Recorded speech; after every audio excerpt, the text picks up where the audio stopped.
오늘 이 자리에 오신 여러분들 참 뭐라고 할까요? 가슴도 아프고 먹먹하기도 하고 또 여러분들이 또 대견스럽기도 하고 또 유튜브로 온라인 예배에 참여하시면 아까 보고를 받아보니까 가족 단위로 예배를 드리고 있더라고요. 막 가족 단위로 또 이렇게 참 3대가 예배를 드리기도 하고요. 가슴이 먹먹하기도 하고 도대체 언제까지 우리가 이렇게 예배를 드려야 할 것인가? 참 예배 중단 또 명령을 받지는 않을 것인가? 잠이 안 오더라고요. 어쨌든 여러분들을 환영하며 축복합니다. 오늘 사실 11시에 예배를 드리면 더 많은 온라인 예배에 동참하게 될 텐데 대부분 사람들이 11시로 알고 있지 않습니까? 오늘 또 우리 남진 장로님 지난주 못 오셨는데 장로님이라고 이렇게 오셨습니다. 얼마나 집에서 예배 드리니까 답답하더라고 이렇게 오셨는데요. 어쨌든 온 국민이 지금 불안에 떨고 있습니다. 그러나 오늘 본문의 말씀이 우리에게 큰 위로가 되고 승리가 되고 그리고 회복의 길을 제시해 주고 있습니다. 오늘 말씀 잘 알죠? 야이로라고 하는 회당장이 있었어요. 회당장은 당시에 유지 중의 유지였습니다. 지역의 판사였고 종교 지도자였으니까 말이죠.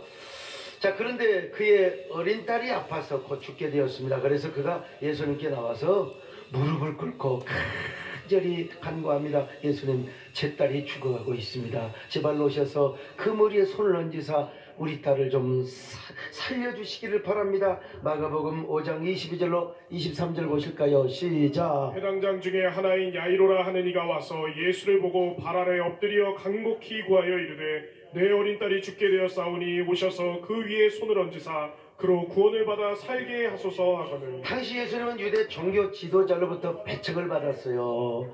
왜냐하면 이단이었거든요. 유대인들이 볼 때는 유대 종교 지도자들이 볼 때는 예수님이 완전히 이단의 괴수였습니다. 그럼에도 불구하고 유대 종교 지도자 중에 하나였던 야이로가 예수님에게 와서 엎드려 빌었던 것입니다. 너무나 이 회당장이 간곡하게 사정하니까 예수님이 이제 회당장의 집을 지금 따라가고 있었습니다. 그런데 왜 갑자기 불행한 사건이 개입이 되었어요. 예수님께서 야이로의 딸을 살리려고 총총 걸음을 걸어가고 계실 때 갑자기 12해 동안이나 혈루증을 앓았던 여자가 등장을 하는 겁니다. 참 이 여자가 왜 끼어들었는지 혈루증이란요 시도 때도 없이 계속해서 24시간 하혈을 하는 병을 말합니다. 구약의 율법에 의하면 아무리 정결한 여자도 생리기간에는 부정했어요. 근데 이 여자는요 12년 동안 하루도 빠짐없이 하혈을 하고 있으니 이거 얼마나 부정한 여자, 어느 남자가 좋아하겠어요? 만약에 이혼을 했다 하더라도 어떤 남자가 새 남자가 좋아하겠습니까 여러분? 그래서 이 여자는 자신의 병을 고치기 위하여 수많은 여자에게 돈을 지불했습니다.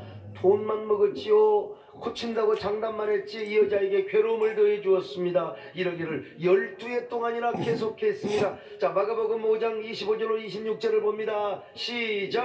12해를 혈루증으로 알아온 한 여자가 있어 많은 의사에게 많은 괴로움을 받았고 가진 것도 다 허비하였으되 아무 효험이 없고 도리어 더 좋아져졌던 그러니까 이 여자가 부정해가지고 그러는데 이 여자가 어느 날 예수님에 대한 소문을 들어서 예수님만 만나면 산다고 하더라. 그래서 이제 예수님을 따라오다가 적당한 기회에 예수님의 겉옷자락을 만져버리고 말았어요. 이 여자가 얼마나 예수님을 사모하고 의지했으면 겉옷자락만 놔도 낫는 믿음을 가지고 있었단 말입니다.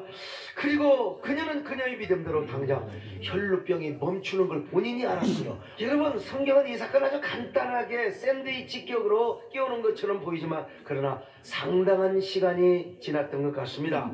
그러니 그때 야이로는 얼마나 초조하고 급했습니까? 예수님이 당장 우리 집에 가서 내 딸을 어루만져 살려주셔야 되는데 아주 죽느냐 사느냐 촌각을 다투는 이런 그 형편이었어요. 근데 혈루병 걸린 여자가 얼마나 예수님의 발걸음을 지체하였는지 몰라요. 그러는 동안에 사랑하는 딸이 죽을 수도 있어요. 불길한 생각, 아주 그야말로 그냥 뭡니까? 그 좋지 않는 생각이 들었습니다. 그래서 예수님을 급히 모시고 발걸음을 재촉하였으면 예수님 빨리 가셔야 됩니다. 내 딸이 죽을지도 모릅니다. 그런데 아니나 다를까 집에 거의 도착할 무렵 비보가 전달이 됩니다.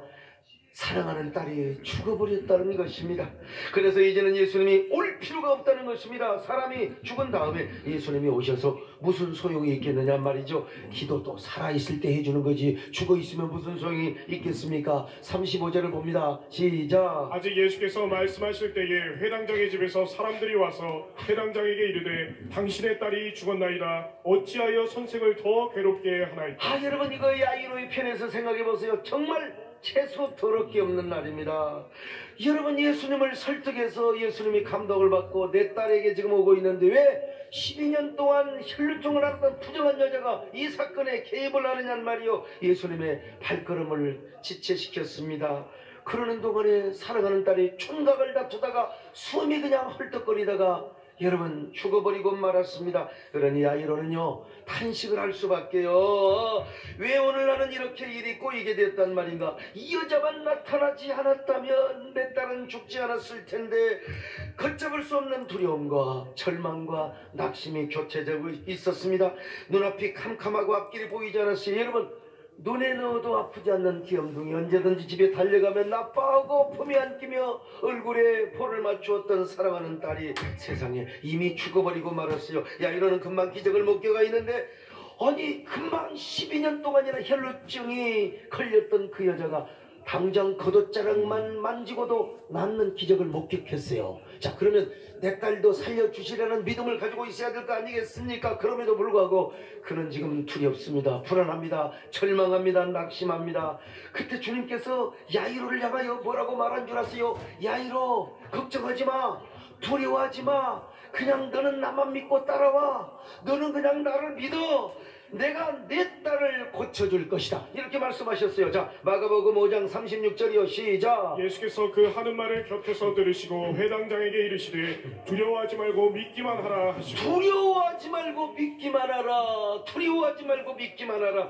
그런데 야이로는 인간인지라 그 마음이 천국에 왔다 지옥에 갔다 천국에 왔다 지옥에 갔다. 분명 여러분 예수님께서 12년 동안 앓고 있었던 혈루증을 한순간에 고쳐주셨거든요. 그걸 기적을 생각하면 그 기적을 목격하면요 죽은 내 딸도 살릴 수 있어. 그래 맞아 죽은 내 딸도 살릴 수 있어. 그렇게 여러분 믿을 수 있어. 그걸 생각하면 여러분 야이로의 마음은 천국으로 간 겁니다. 천국으로 간 거요. 그런데 군중들과 특히 혈루증 여인 때문에 시간이 지체되자 또 다른 마음이 들어온 것입니다. 아무리 예수님이라 하더라도 내 딸이 살아있을 때 와서 기도를 해 주셔야 되는 거지 죽은 다음에 무슨 소용이 있느냐는 말이요. 그러니까 당장 마음이 또 지옥으로 내려가 버리고 말았어요. 이때 주님께서 뭐라고 말씀하셨어요? 회당장 야이로야 두려워하지 말고 믿기만 하라. 두려워하지 말고 믿기만 하라. 오늘 이 성령님의 음성이 주님의 음성이 여러분의 귓전을 자극하시기를 바랍니다. 여러분의 고막을 울리시기를 바랍니다. 여러분의 가슴을 울리시기를 바랍니다. 두려워하지 말아라. 믿기만 하라. 오늘 이 자리에 계신 여러분들뿐만 아니라 오늘 온라인 예배에 동참하신 여러분 TV 앞에서 스마트폰 앞에서 갤럭시 태블 앞에서 비록 화면으로 오늘 저의 설교를 듣지만 오늘 여러분 그 음성이 성령님의 음성에 두려워하지 말고 믿기만 해라. 두려워하지 말고 믿기만 해라. 여러분 자 여기 회당장 야이로야 두려워하지 말고 믿기만 해라. 이 말은요 처음 네가 가졌던 믿음을 지속적으로 잃지 말아라. 그 믿음 빼앗기지 말아라. 믿음이 재산이다. 믿음이 권능이다. 믿음이 능력이다. 예수님 뭐라고 하셨어요? 야이로뿐만 아니라 막 피리 불고 헌화하고 노래 부르고 춤추는 자들한테 여러분 울지 마세요. 소녀는 죽은 것이 아니라 자는 것입니다. 그러므로 내가 조금 후에 이 소녀를 깨울 테이니 여러분 그만 우세요. 잠잠히 하세요. 그러니까 여러분 울지 말고 기도하세요. 이 사람들이 비웃어 웃기는 사람들이라고. 자 마가복음 5장 39절로 40절입니다. 시작. 나가서 그들에게 이르시되 너희가 어찌하여 떠들며 우느냐. 이 아이가 죽은 것이 아니라 잔다 하시니 그들이 비웃더라. 그래 맞긴 맞아요. 지금까지 자기들은요 맨날 돈 받고 다니면서 장례식장에서 울었거든요. 한 번도 죽은 사람이 살아본 적이 없어요. 그걸 목격한 적이 없다 이 말입니다. 그러니 야이로의 마음이 또 흔들리기 시작하는 거. 이런 상황 속에서 예수님은 야이로야 너는 나만 믿고 따라오라고 했잖아. 예수님은 야이로와 제자들을 데리고 아이가 누워있는 방으로 들어갔습니다. 그리고 아이의 손을 잡고 주님이 딱 한마디 하셨어요. 달리다금. 여러분 이게요 소녀야 일어나란 말입니다. 달리다 이 말은 무슨 말이냐? 작은 소녀란 말이고 구미란 말은 일어나라. 그러니까 소녀야 일어나라. 내가 왔어. 애야 일어나. 손을 잡고 주님께서 소녀야 따라. 애야 일어나라. 이렇게 말씀하신 거예요. 자 40절 하반절부터 41절 봅니다. 시작. 예수께서 그들을 다 내보내신 후에 아이의 부모와 또 자기와 함께한 자들을 데리시고 아이 있는 곳에 들어가서 그 아이의 손을 잡고 이르시되 달리다굼 하시니 번역하면 곧 내가 내게 말하노니 소녀야 일어나라 하심이라. 아니 이거요. 우리가 지금 이미 다 연속극 제 드라마를 보는 거예요. 지금 앙코르 너무 잘 알고 있어. 근데 이 아이로에게는 너무나 긴장되지 않겠습니까? 그 스릴과 서스펜스. 와, 그걸 어떻게 설명할 수 있겠습니까? 사랑하는 딸이 지금 숨이 멎어 있어. 심장도 멎어 있어요. 체온도 많이 식어버렸어요. 근데 주님께서 늦잠 자는 아이를 깨우듯이 친근한 말로 사랑하는 딸을 일으키는 거예요. 소녀야 일어나라. 내가 왔어. 사랑하는 딸아 일어나라. 애야 그만 일어나라. 주님이 고함을 쳤는지 조용한 소리 했는지는 모르겠지만은 달리다금 소녀야 일어나라. 일어나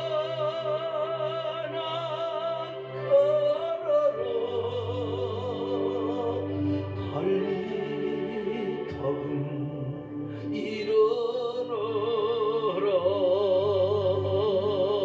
일어나 따라 달리다금 일어나라. 아이 세상에. 근데 소녀가 일어나는 거예요. 아니 일어나 걸어요. 뭐라고? 아빠 나 배고파. 나 짭바구리 먹고 싶어. 하하, 세상에. 마가복음 5장 42절입니다. 시작. 소녀가 곧 일어나서 걸으니 나이가 12살이라 사람들이 곧 크게 놀라고 여러분 얼마나 놀라운 기적입니까? 달리다고 말씀 한마디에 죽은 소녀가 일어났어요. 아빠 배고파. 이 기적을 목격한 야이로와 제자들의 마음은 어땠을까? 여러분 그래서 이 생생한 현장을 리얼하게 전달해 주기 위해서 여러분 이 오늘 마가는요 이 성경 문장을 다른 본문은 다 헬라어로 썼는데 이 본문만 요 대목만 달리다굼 아람어를 사용하셨어요. 우리 예수님께서 그때 아람어를 쓰셨거든요. 여러분 원래 마가는 이 현장에 없었어요. 베드로가 현장에 있었습니다. 그리고 마가는 베드로의 제자요. 베드로는 이 기적의 현장을 보고 얼마나 마음의 감동을 받았는지 그 감동은 평생 지워지지 않았어요. 마가에게 세상에 예수님은 아니 소리도 지르지 않으시고 손잡고 달리다고 하니까 소녀가 일어났던 거야. 이 마가에게 이야기하고 또 이야기하고 또 이야기했을 것입니다. 그래서 마가도 성경을 기록할 때 베드로의 가슴 속에 남아있던 그 임프레시브하고 무브했던 그 감동이 어느 달리다굼을 그대로 썼던 것입니다. 그런데 놀라운 사실은 여러분 이 소녀가 일어났다는 것입니다. 근데요 여러분 이 뭡니까? 이 마가는요 이 소녀가 일어나서 걸어다니는 이 사건보다도 무엇을 더 중요하게 다루었느냐? 이 소녀의 나이가 12살이라 12살이라고 하는 대목을 더 강조점을 줬다 이 말이요. 포인트가 여기에 있어요. 자 마가복음 5장 42절 보실까요? 시작. 소녀가 곧 일어나서 걸으니 나이가 12살이라 사람들이 곧 크게 놀라고 놀라거늘. 여러분 12살이라는 대목을 딱 가운데에 넣었어요. 마가는 소녀가 곧 일어나서 걷게 된 것보다 소녀의 나이가 12살이라고 하는 거. 12살이었더라. 야이로의 죽은 딸도 12살이고 혈루병에 든 여자가 헛수고하며 고생한 횟수도 12살이요. 12년. 그런데 혈루병으로 고생하던 여자는 낳고 12살짜리 소녀는 죽었어요. 12살짜리 소녀를 여러분 낳아주려 고쳐주려고 가는 중에 12회나 병들었던 여자가 와서 고침을 받았어요. 그런데 결국 예수님께서 그 소녀 12살짜리 소녀도 살려주셨어요. 이거야말로 이게 역설적인 이론이가 아닐 수가 없습니다. 바로 이러한 사실을 통하여 마가는 과연 예수님은 어떤 분인가? 예수님은 누구인가?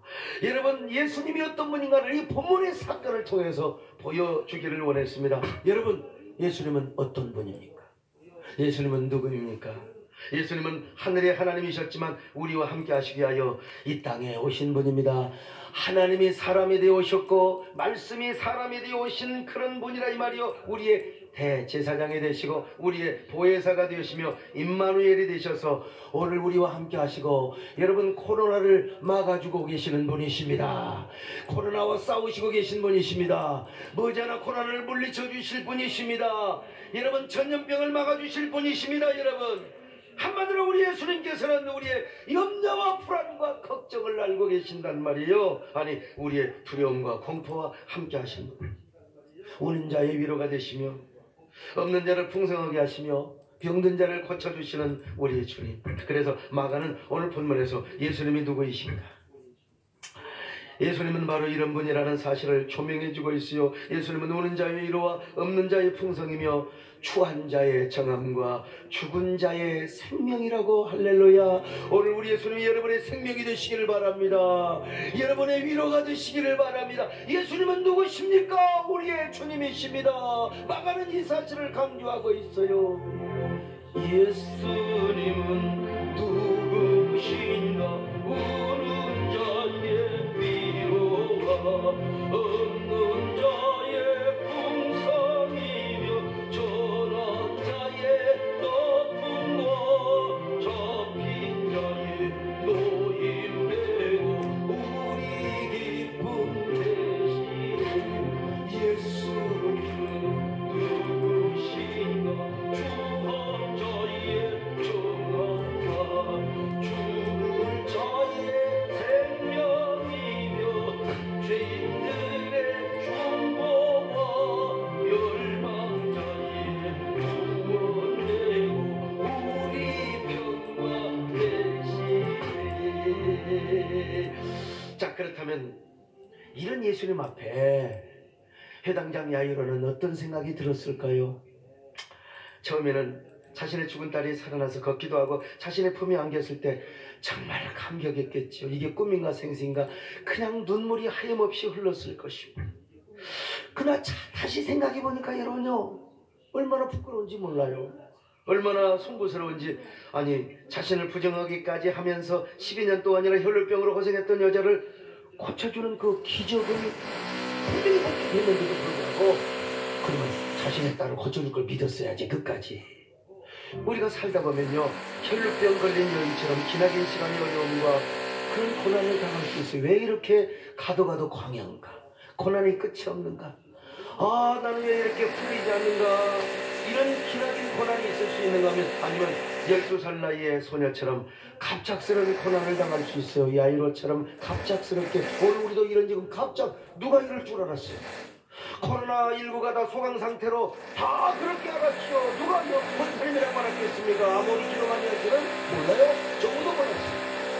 나도 다 끝날 줄 알았습니다. 그런데 이게 어느 날 갑자기 신천지, 정말, 그리고 이 중국인들 할 것 없이 어떻게 이렇게 세상에 급속도로 확산할 줄을 누가 알았느냐는 말이요. 이게 아닌 밤에 홍두깨냔 말이요. 세상에 코로나19 때문에 대한민국이 멈추고 있습니다. 세상에 얼마나 많은 사람들이 우리나라 입국을 지금 불허하고 있어요. 코로나19를 통해서 당하는 이 고난은 지금 나 하나의 고난이 아니요, 오늘 우리 고난이 아닙니다. 대한민국의 고난이고 세계의 고난입니다. 여러분, 오늘 이 어려움으로부터 우리 혼자만 회복된다고 생각해서는 안 됩니다. 나만 감염이 안 되면 안 된다고 그런 생각해서는 안 돼요. 서로가 고난을 함께 하였기 때문에 우리 모두에게 함께 기적과 공동체의 회복의 역사가 일어나야 될 줄로 믿습니다.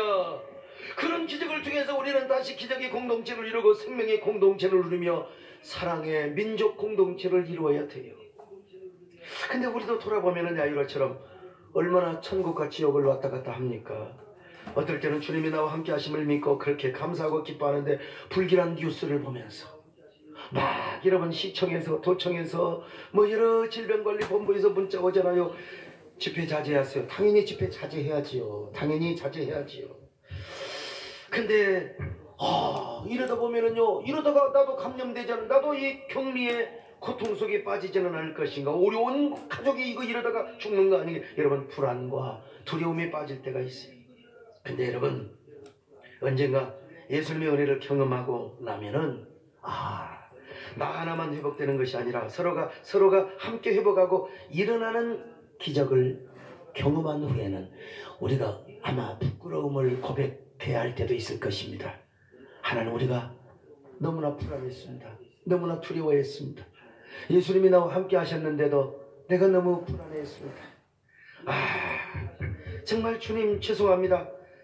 이런 마음이 많이 들게 될 거예요. 예수님은 십자가의 죽으면서까지 나와 함께 하셨고, 그리고 우리를 살려주시고, 내가 그랬는데 예수님을 너무나 의심했군. 나도 이 회당장 야이로처럼 우리가 너무 불안해했구나. 여러분, 우리가 두려워하지 않는 거예요. 다만 조심할 뿐입니다. 조심할 뿐이요. 남을 위하여 배려할 뿐이죠. 우리는 코로나19를 두려워하지 않습니다. 다만 우리를 위하여 십자가에 죽으시고 우리와 함께 하신 그 주님을 두려워하지 않고 그 주님을 믿지 않을까 하는 두려움, 이 두려움이 우리에게 있는 겁니다. 우리의 믿음이 타성화되고 이렇게 그냥 우리가 예배가 온라인화되며 이렇게 신앙생활할까 하는 이런 두려움이 우리에게 있을 뿐입니다. 여러분, 우리는 교회 나오고 싶어 미쳐 죽겠는데, 환장해 죽겠는데 남을 배려하고 국민의 공익을 위하여 우리 스스로 조심하고 자제한다. 온라인 예배 드리는 분들이요, 이렇게 위로받으시고 이제 자유로운 날 여러분 교회가 북적거릴 수 있기를 바랍니다. 토대기 시장처럼 다시 부흥될 수 있기를 바랍니다. 그때 우리는 여러분 주님의 말씀을 다시 기억하며 송구해야 하는 마음을 가져야 돼요. 내가 그때 더 두려워하지 말아야 했었는데, 내가 의심하지 말고 천국과 지옥을 왔다 가지 말았어야 했는데, 여러분, 오늘 우리가 정말 사랑에는 두려움이 없다고 그랬어요. 사랑에는 거짓이 없다고 했습니다. 여러분, 자, 로마서 12장 9절을 한번 보실까요? 시작. 사랑에는 거짓이 없나니. 요한일서 4장 18절입니다. 시작. 사랑 안에 두려움이 없고 온전한 사랑이 두려움을 내쫓나니 두려움에는 형벌이 있습니다. 여러분, 이 거짓이 없고 두려움이 없는 믿음으로 우리가 주님을 섬길 때 그 기적은 나 하나만을 위해 나타나지 않습니다. 교회 전체적으로 나타나고 우리 모두를 통해 나타나고 우리 용인과 경기도에 나타나고 대한민국에 나타나고 특별히 대구와 경북 지역에 어려움을 당하고 있는 그 지역에 얼마나 많은 교회가 지금 폐쇄하고 예배를 드리지 못하고, 이단의 맹목적인 신앙이 얼마나 무서운가, 얼마나 무서운가. 오늘 여러분, 우리에게는 정말 우리가 이런 이단에 빠지지 않는 것에 대해서 감사하고, 행여라도 내가 신앙생활을 하면서 이런 데 빠질까, 이런 두려움을 가지시기를 바랍니다. 주님을 떠날까 하는 두려움을 가지셔야 돼요. 그러면서 우리는 사랑을 실천해야 됩니다. 사랑을 실천해야 돼요. 우리가 대구 경북 지역의 손소독제를 이제 금방 끝날 줄 알았는데 마스크가 부족한 거예요. 그래, 마스크 좀 보내달라고 하는데 마스크를 구하려고 해도 이 마스크가 이렇게 함부로 구해집니까? 좀 있다고 해서 전화해보니까 배장용 장로님 뭐지 구할 수 있으면 좀 구해주세요. 여러분, 절실합니다. 교회마다. 그리고 대구 지역의 조그마한 교회는 사람이 안 모이니까 헌금이 안 나와서 교회 월세를 못 낸.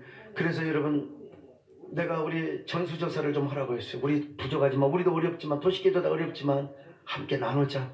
그래서 전 총회장이신 우리 이승희 목사님께 한번 다 해서 우리 함께 짐을 나누어서 우리도 감당하겠습니다. 이게 뭡니까?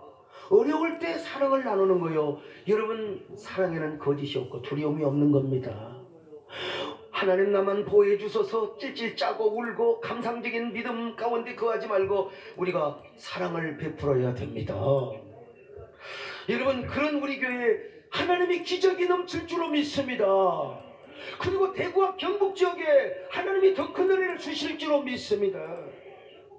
우리가 사는 경기도와 서울, 그리고 대한민국 모든 국민들에게 공동체적인 은혜와 축복을 더하여 주실 줄로 믿습니다. 그런 은혜와 그런 축복이 저와 여러분에게 있기를 바랍니다.